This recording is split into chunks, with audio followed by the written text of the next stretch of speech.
तो वो तलवार सौंसे खड़ा है बिल्कुल हुजूर के सामने, हुजूर पाक सल्लल्लाहु अलैहि वसल्लम के पास। तो हुजूर अकरम सल्लल्लाहु ताला अलैहि वसल्लम उसको देख रहे कि अब ये तलवार चलाने वाला है, और उस शख्स ने तलवार चलाने से पहले हुजूर से पूछा, बता मोहम्मद तुमको मुझसे कौन बचा सकेगा।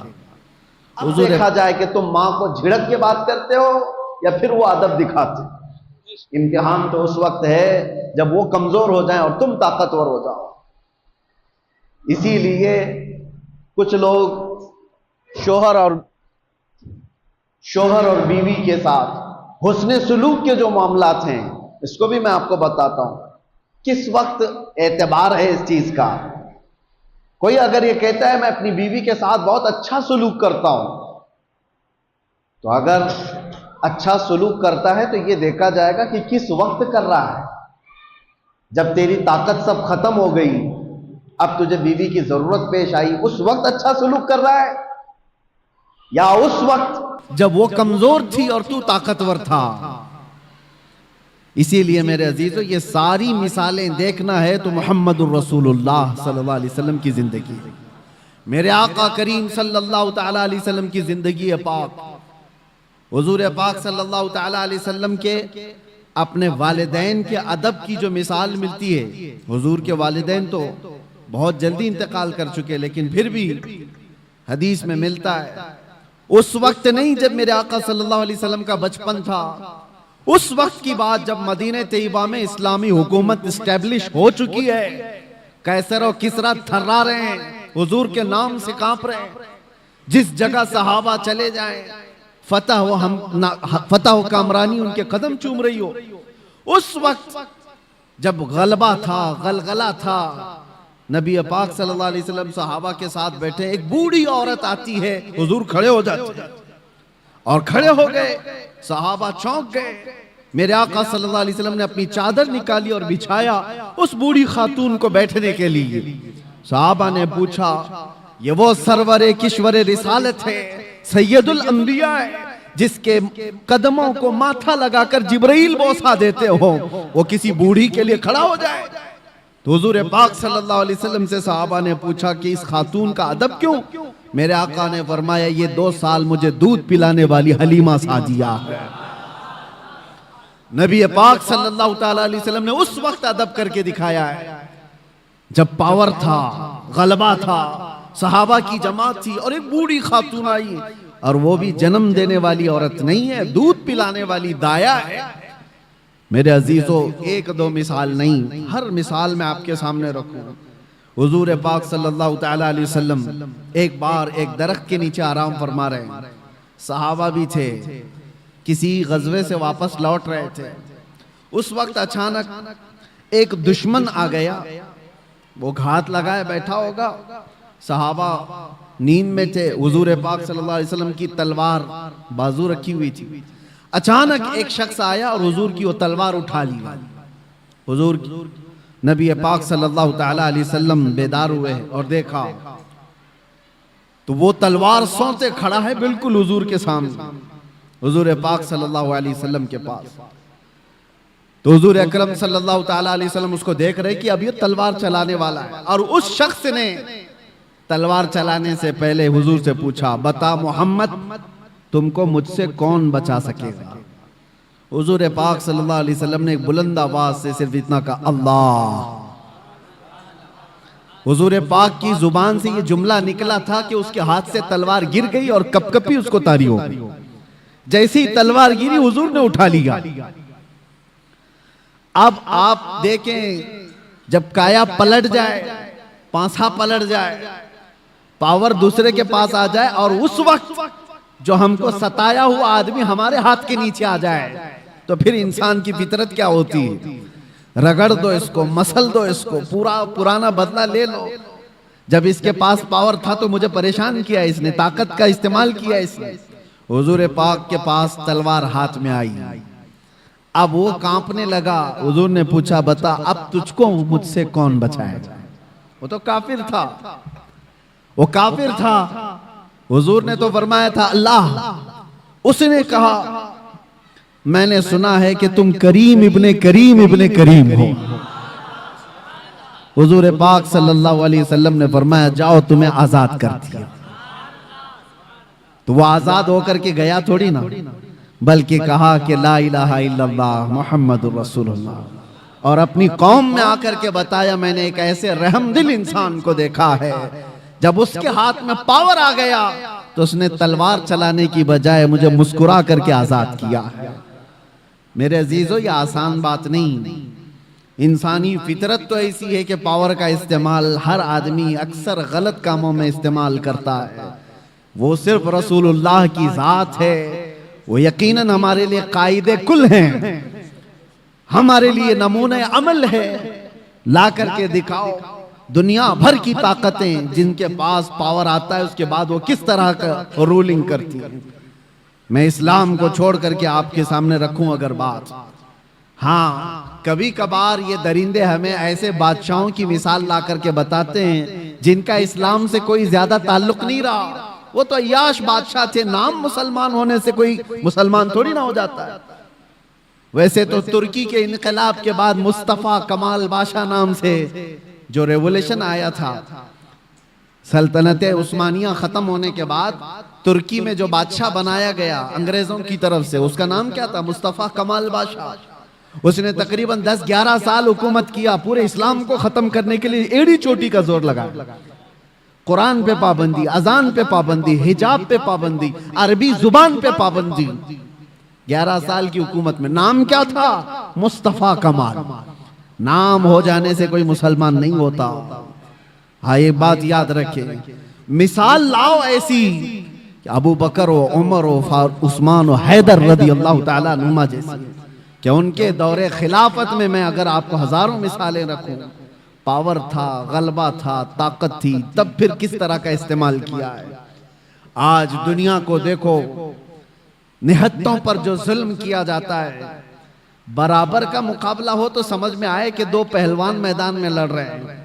फिलिस्तीन और इजराइल के मामलात को पूरी दुनिया जानती है। एक तरफ कंकर और पत्थर लेकर लड़ने वाले बच्चे और एक तरफ पेट्रोट मिसाइल पूरी दुनिया को सप्लाई करने वाली हाई टेक्नोलॉजी पावर वाली ताकत।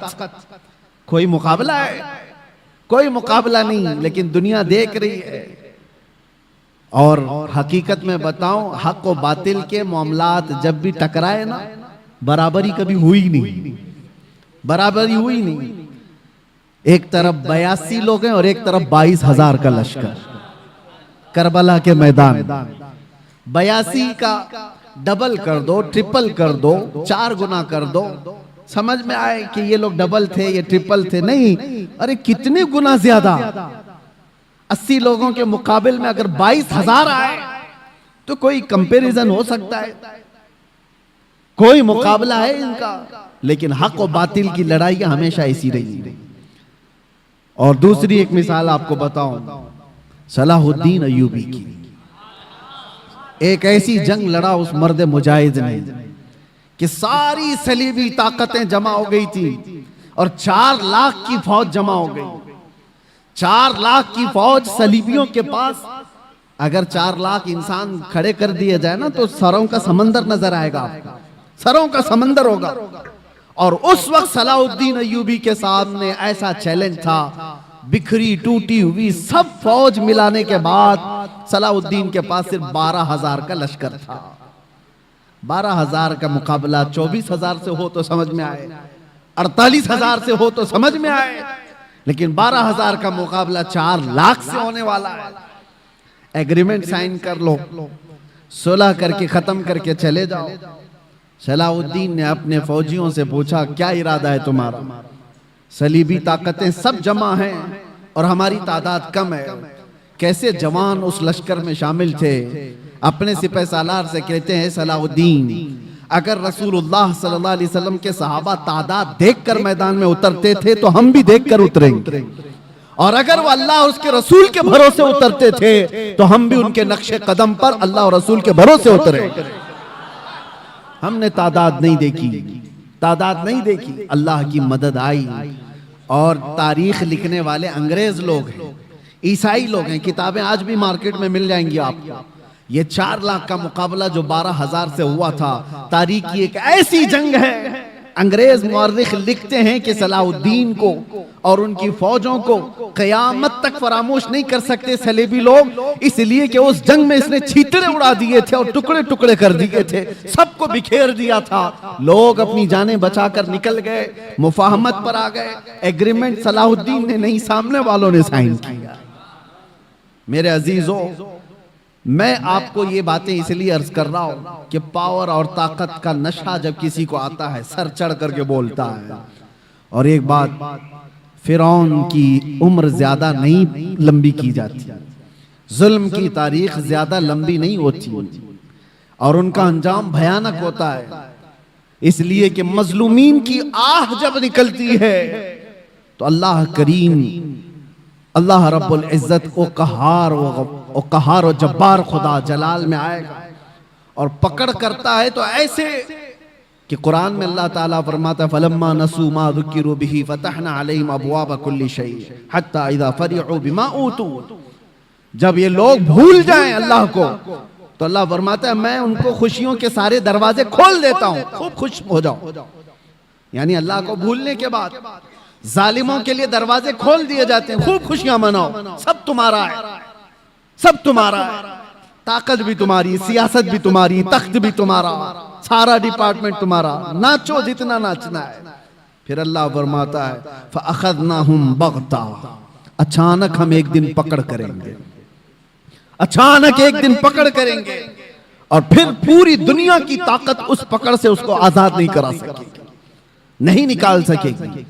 और हम जालिम दरिंदों के अंजाम का इंतजार करेंगे इंशाअल्लाह। और आप देखना मेरे अजीजों, हमारी जिंदगी रहे न रहे, लेकिन अल्लाह हय्य व क़य्यूम है, वो अल्लाह हमेशा से है और हमेशा रहने वाला। लोग ये समझते हैं आज हम पावर में हैं और हम ताकत में हैं, इनको मार देंगे, इनको काट देंगे, सब कर लो, लेकिन अल्लाह तो जिंदा हमेशा रहने वाला है। हमारा वारिस अल्लाह रब्बुल इज्जत है, हमारी तमाम चीजों के लिए अल्लाह करीम है। हमने जब ये कुरान में पढ़ा व उफ़व्विदु अमरी इलल्लाह, अल्लाह ने कुरान में सिखाया है कि यूं कहो कि मैंने अपने सारे मामलात अल्लाह के हवाले कर दिए। इन्नल्लाह बसीरुम बिल इबाद, बेशक अल्लाह अपने बंदों को देख रहा है। तो फिर देखो अल्लाह ताला बंदों को कैसे देखता है।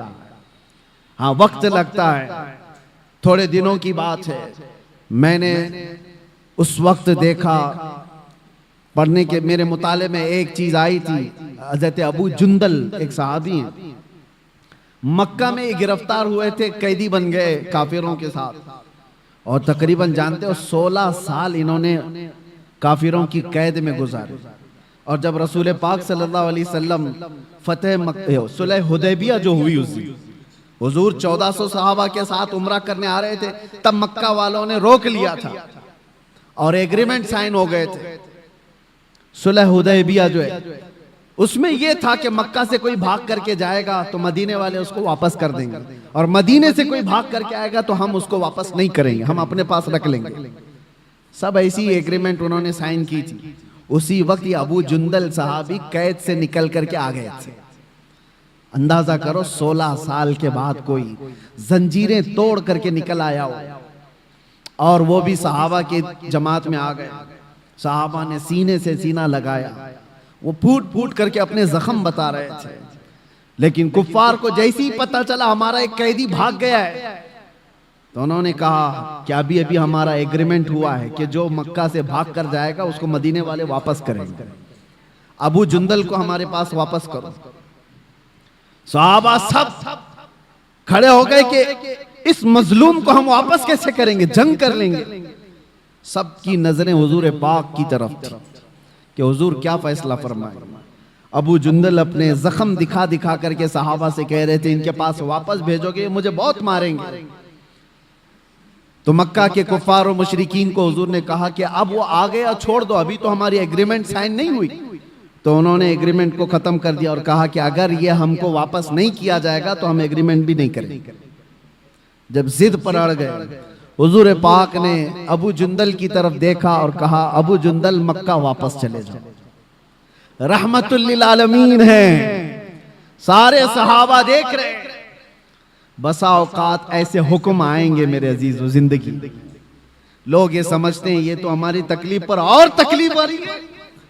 वो रहमतुल लिल आलमीन है और 16 साल का कैदी बाहर आया है और हुजूर उसको कहते हैं वापस चले जाओ। दुनिया की नजर तो ये देख रही है कि रहमतुल लिल आलमीन है, वापस इसको कैद में भेज रहे हैं। सारे सहाबा से कहते लड़ लो, इसको वापस निकाल लो। लेकिन तुम नहीं जानते जो रसूलुल्लाह की नजर देख रही है। ये इम्तिहान है हमारा। मुसीबत के बाद हम आस लगाए हैं अल्लाह उसके रसूल की जात से, तो हो सकता है 2-4 मुसीबतें फिर आ जाएं। तुम ये कहोगे कि मैंने तो एक मुसीबत से छुटकारे की दुआ की थी, 4 और आ गई। कहीं ऐसा तो नहीं कि तुम्हारा ईमान बिखर जाएगा और तुम छोड़ दोगे। मैंने देखा है कैद के दिनों में कितने ऐसे हैं जो काफिर हो जाते हैं, यही कहते हुए कोई अल्लाह नहीं है, हम तो कितने दिनों से दुआ कर रहे हैं, हम पर तो और केस ही केस होते जा रहे हैं। माज़अल्लाह रब्बिल आलमीन, ये कड़ा इम्तिहान है मेरे अजीजों। हुजूर ने वापस कर दिया। और हैरत की बात मैं आपको बताऊं, दूसरा कोई आम मामूली आदमी हो तो जंग कर ले और लड़ाई कर ले, या फिर छूटा हुआ कैदी, उसको जब ये फरमान सुना दिया जाए तो बिफर जाए और कहे कि मैं तो छोड़ देता हूं, ऐसा दीनी क्या। अबू जुंदल की तरफ सहाबा ने देखा, सर झुकाए मक्का की तरफ वापस जा रहे हैं।